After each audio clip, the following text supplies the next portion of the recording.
Hey everyone, welcome back to the channel. Another week almost gone here. It's Friday.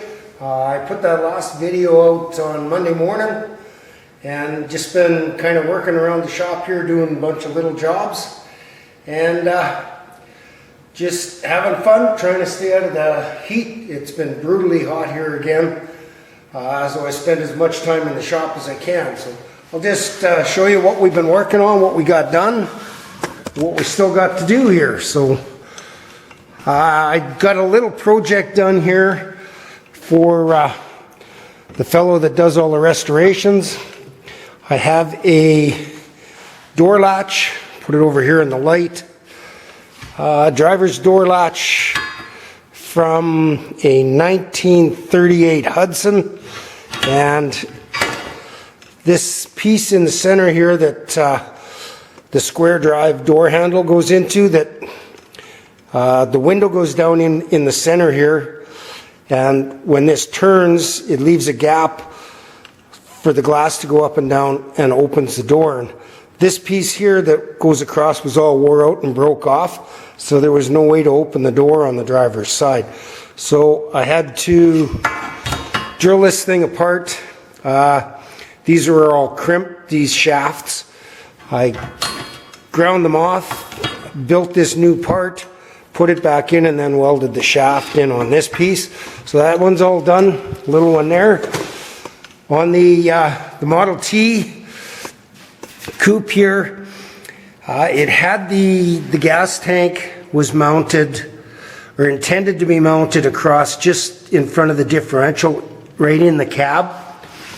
When I was in Coaldale, Alberta for the car show last weekend, the wind was blowing so much I couldn't take any video, so I couldn't share it with you, but there was a car almost identical to this that was at the show. It was all finished, and it had the gas tank in exactly the same spot. The windows on that car were open about 3 inches, and when you walked up to it, all you could smell was gas fumes inside. So talking to the owner of the T here, I decided that's no good. What I've done is I mounted the tank in the trunk right at the back of the car. I'm going to build a small package tray that comes up and seals the trunk off from the front. Then inside here, I'm going to have the floor come up, follow the frame back, and then come straight up. So he'll have a storage area behind the seats there. I'll put the battery under the floor with a trap door on top of it. That way we can keep all those fumes out. The trunk will be open to the ground, so all of the gas fumes should dissipate out there without polluting the inside of the car itself. What I've done now is I had the engine pulled out again. I've made the final trim on the firewall and the toe boards. I have the final fit done on the first part of the tunnel. I have 4 clecos holding it done.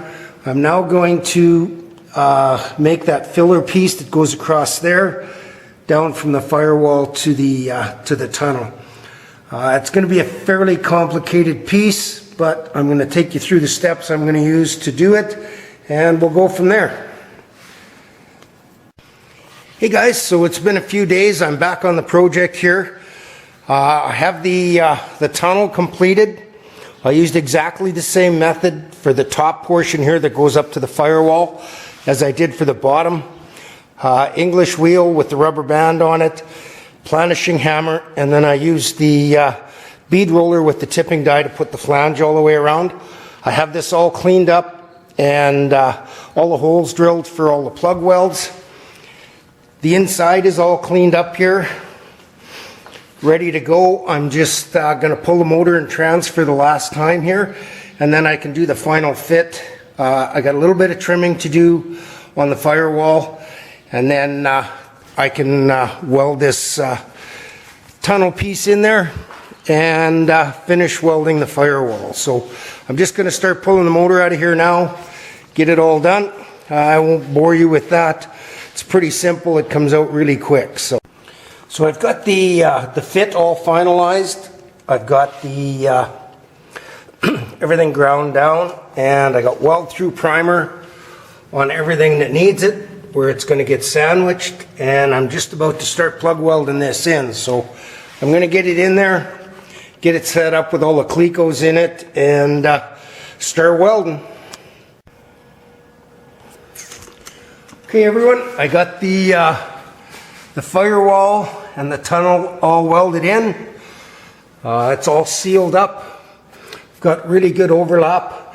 I decided to, instead of just plug welding the front here, I decided to weld it up solid, just to keep any fumes or anything out. It's sealed really good here, and we can put a bead of seam sealer in. Both sides are all done. I got the top all welded up.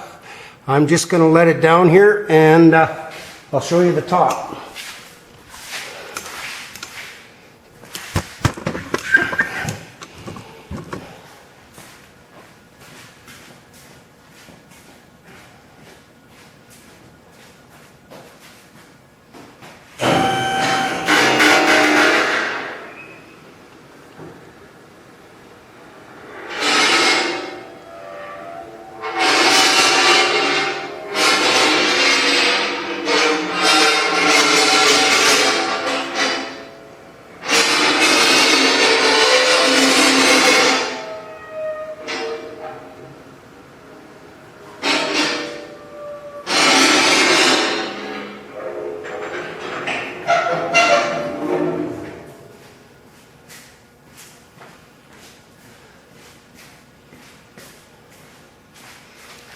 Okay, just get you out of the tripod here.